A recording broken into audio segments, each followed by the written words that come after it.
Hello everyone, I'm MovieFish. Today, let's watch a Cthulhu movie Pickman's model.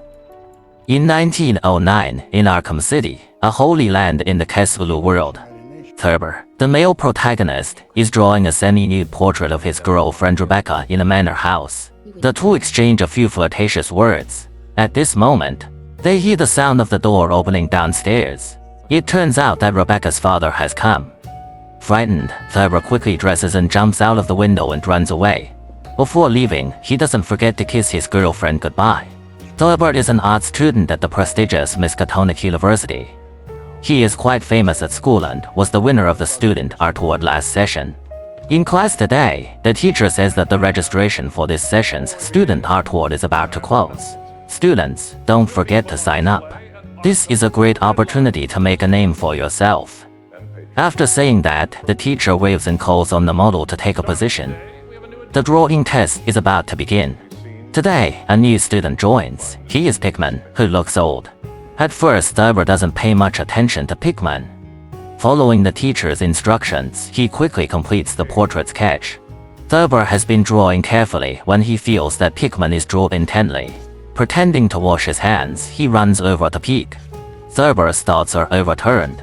Others draw an ordinary old man, but Pickman's old man has wide open frightened eyes, 3 hands, and is covered in blood as if it were about to overflow the paper. The fear on the paper stuns Thurber. In the evening, Thurber goes to a bar to chat with his classmates and learns about Pickman's background. He is said to be already over 80 years old. He is a rich kid from New England, but his mother is from Arkham. When Pickman was young, his mother committed suicide in a very terrifying way. Shortly after, his father went crazy. Pickman inherited a huge fortune and has been wandering around Europe all these years. However, his rich experience has not cultivated a painting style that conforms to the times. His works are filled with decaying and rotten flesh, shrouded in the breath of death. His works are considered inferior and not mainstream in that era. But even so, he is still stubborn and often goes to the cemetery for inspiration. Thurber only remembers the last sentence. In the evening, he goes to the cemetery and indeed sees Pickman. He is drawing a dead cat there. Thurber is impressed by Pickman's imagination and thinks he is excellent. He wants to make friends and also advises him to sign up for the art award. Pickman is not interested in the competition and merely hands Thurber his sketchbook. Thurber just glances through a few pages and is shocked by the impact of those paintings. At this moment, Pickman shares his idea of painting. This world is ugly and dark. Living is nothing but suffering, but some altruism is whitewash a piece. He wants to expose the true face of the world. Thurber doesn't care about Pickman's ambition. He just wants to learn his powerful painting style and finally get the answer to where the fear lies. So Thurber goes home and starts creating. He copies blindly and mechanically but doesn't paint a satisfactory painting. On the day of the competition, he still doesn't create the work he wants and goes to the competition venue empty-handed. At this time, the jury angrily push the door and leave. Thurber goes in to comfort this new friend and invites him to a party organized because of the disappointment in the competition. Pickman then asks him, "Do you want to see my paintings?" The two return to Pickman's residence that day. It is a gloomy house, and there are terrifying paintings everywhere. There is one painting that is the most special, hidden behind a thick curtain.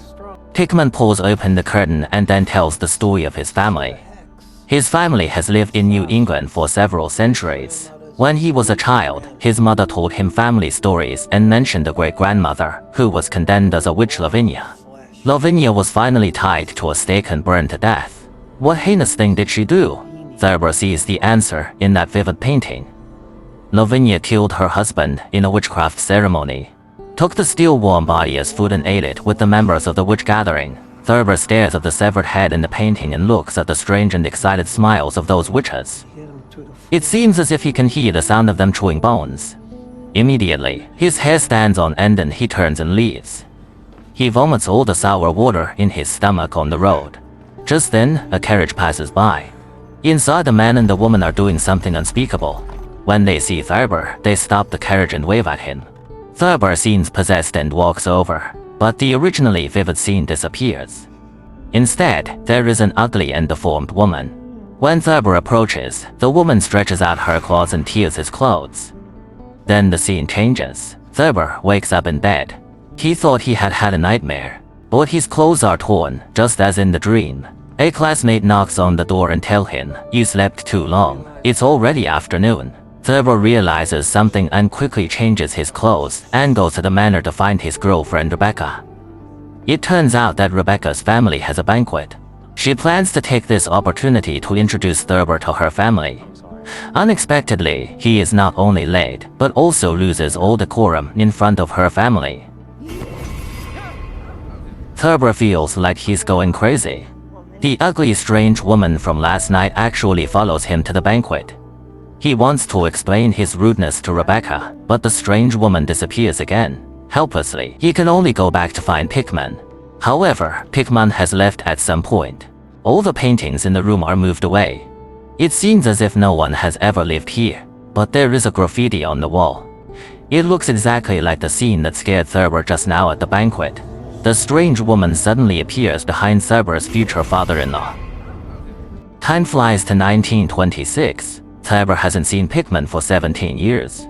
He has married Rebecca and has a lovely child. He has also become a pillar of the art world. That night, he returns home and sees a package painting at the door. As he is too tired, he doesn't open it immediately. After putting the child to sleep, Rebecca, who is not satisfied, has an intimate moment with him. But when Thurber opens his eyes tiredly, the surrounding environment has changed. He is in an ancient castle with a classic style. There is joyful singing coming from the first floor. When Thurber goes downstairs, the dignified servants pass by him without looking sideways, as if they can't see him. Thurber is completely drawn by the singing. Instead of chasing after them to ask about the situation, he follows the sound and sees an antique door. There is a group of people laughing and chatting behind the door. Before Thurber's hand touches the doorknob, the door automatically opens to both sides, revealing a crazy scene behind. More than a dozen people are sitting by a long table. A witch is standing in the position of the host, holding a wine glass. The dish on the table is actually a divided and plated human body. The witch looks at Thurber with blood at the corner of her lips. Thurber is so frightened that he wakes up suddenly. The scene in the nightmare is exactly the fragment of Lavinia being killed. He is completely awake and goes downstairs to open the package painting. But as soon as he opens it, he regrets it. In the painting, a group of monsters with bare teeth and claws are attacking a child. Thurber can even hear the crying and the roars of the monsters.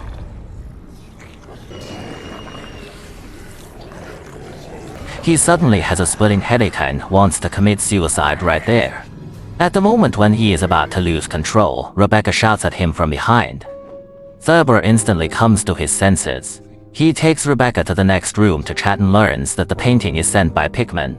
The man who takes Steer as inspiration has returned to Arkham. But when the couple are talking, their child secretly walks towards the painting and lifts the waterproof cloth that covers the painting. The next day, Thurber rushed to the building of the art committee and asked his assistant to send Pickman's painting away quickly. After that, he had a meeting with his colleagues as usual, unexpectedly. A colleague named Joel brought him a surprise. Joel invited a special guest to join the committee and also wanted to exhibit the guest's works publicly. Under the curious gazes of everyone, a familiar figure appeared in the conference hall. It was Pickman, who had been missing for a long time. Thurber subconsciously shook his head slightly and didn't agree with Joe's approach at all. But the other colleagues were jealous of Thurber's limelight and wanted to take the opportunity to suppress him, so they unanimously passed Joe's proposal. On Thurber's way home from work, strange things happened again. The monsters from the painting last night actually appeared in the cemetery, hiding in the darkness and staring at the panicked Thurber. When he got home, he could only hug his wife tightly to ease his inner fear. Unexpectedly, his wife also had a surprise for him. That was a guest at home. That uninvited guest was Pickman, who was teaching Thurber's child to draw in the living room. Thurber had to entertain his old friend. At the dinner table, Pickman once again said some strange things. But when he saw Thurber's expressionless face, he realized that Thurber was unhappy and hurriedly ended the topic with, "My art is related to ancient times." Unexpectedly, Rebecca was touched by Pickman's words and mentioned an incident from her college days. She used to play a summoning game with her friends to summon the dead. Once the game was extremely real, Rebecca felt that she was blindfolded and floating. The surroundings fell into darkness. There was no sound at all, and there was a buzzing vibration in her head. Pickman had had a similar experience. To lighten the mood, instead of mentioning the details, he bantered with Rebecca. Thurber became more and more sensitive and didn't relax because of this. He sent Rebecca to see Pickman off. Pickman wanted to invite him to his home. Before leaving, he left a note. Thurber didn't want to tear apart their relationship and silently accepted the note. That night, he was haunted by nightmares again. He found himself tied up, his limbs bound. A group of wizards were looking down at him from beside the bed, chanting some kind of ritual spell. Lavinia held out a saw towards him. Fresh blood dripped from her mouth. His neck was broken as the saw was pulled. Thurber woke up in pain and suddenly heard his child scream. When he rushed over, he saw his son muttering something. A plume of black smoke floated out of the window. Could it be that the monsters from the cemetery had found their way to his home? Thurber quickly went to the bedroom to get a gun and then went to the cemetery to find Pickman. He could tolerate the fear Pickman brought him, but he would never allow his family to be harmed. So he simply cut off his friendship with Pickman. Pickman didn't understand what friendship was. He only felt that Thurber was his bosom friend and wanted to invite him to his home to view his paintings. For this, he was willing to stay away from Thurber's family, even withdraw from the exhibition, destroy all his works, and leave Thurber's life forever. This was undoubtedly extremely appealing to Thurber, who wanted to be rid of Pickman. So he went to Pickman's home that night. There was a power outage in Pickman's castle, and candles were lit everywhere in the house. But even though the candlelight was dim, Thurber still saw the retro door that had appeared in his nightmare. He didn't show any abnormality and followed Pickman to the studio. Pickman's paintings were placed all over the walls and on the floor of the room. Each one was extremely terrifying. The sound of mice chewing could also be heard. However, when entering the basement, Pickman asked him to wait. Soon he heard the sound of fighting coming from below, so Pickman was saying to something. He is a friend. Stand down. Thurber was very uneasy. He summoned up his courage and went to the basement to check. He didn't see Pickman or any traces of fighting. He only saw many monsters and corpses in the gloomy basement. The monsters on each painting seemed to be moving and growling at the corpses. There was even the sound of human screams lingering in Thurber's ears. He remained calm on the surface, but inside he was already in turmoil. Looking at the 2 cans of kerosene in the corner, Thurber didn't hesitate and began frantically pouring kerosene on the paintings. Unexpectedly, just as he started, he was caught by Pickman, who had returned from the attic. But Pickman didn't get angry, he just stood by unwatched. Thurber's nerves were already extremely tense. He didn't stop pouring and said in panic that he must stop Pickman. Pickman's paintings were problematic. They would infect the minds of viewers, linger in people's minds, and doctor people crazy. Pickman kindly explained to him that what was crazy was the source of fear in this world, something lurking in the darkness. To convince Thurber, he opened the suitcase beside him and took out a wooden box. Unfortunately, Thurber was too nervous. Thinking that Pickman was going to do something terrifying again, he subconsciously pulled the trigger on Pickman. Pickman immediately fell to the ground. The wooden box fell to the ground, revealing the family photo album inside. It turned out that all of Pickman's paintings were based on what he saw in the paintings. All his creations were not because of his rich imagination but originated from his life. This truth was too absurd. Thurber looked incredulous. He didn't even notice a monstrous tentacle retracting from the crack of the door. In shock, he threw the kerosene lamp at those paintings. The flames instantly spread in the basement and devoured Pickman's masterpieces. At this time, Pickman died from excessive blood loss, and the monster hidden in the darkness also appeared. A monster like an orangutan climbed out of the well, howled to the sky, and then dragged Pickman's body into the well. Thurber was so frightened that he quickly escaped from there. After that, he still lived a normal life and also participated in the exhibition held by the gallery. Before the exhibition hall was open to the public, he let his wife and child be the first guests. Joe had adjusted the exhibition last night and was still in the gallery at the moment. Thurber went over to say hello, but when he walked through the corridor, he found a row of Pickman's paintings hanging on the wall. Joe stood in front of a painting of humans worshipping a bull-headed monster. Muttering like a wizard, Joe turned around with blood over his face, one eye wide open, and said, "He is coming from the other side to attend the feast."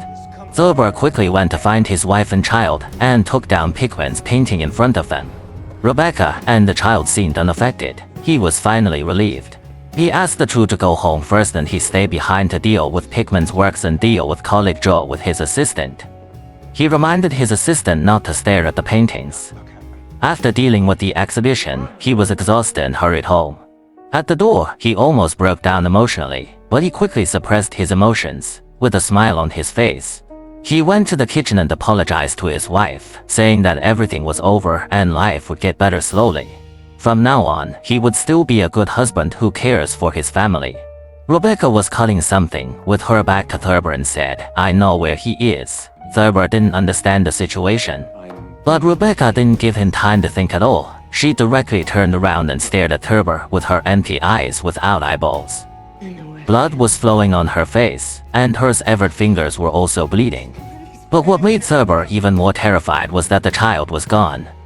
Rebecca indicated that the meal was in the oven. Thurber was trembling with fear. He walked step by step towards the oven and opened the door. Then he saw the head roasted by the fire. He finally understood what Joe meant by feast, but he was powerless as he watched the tragedy happen.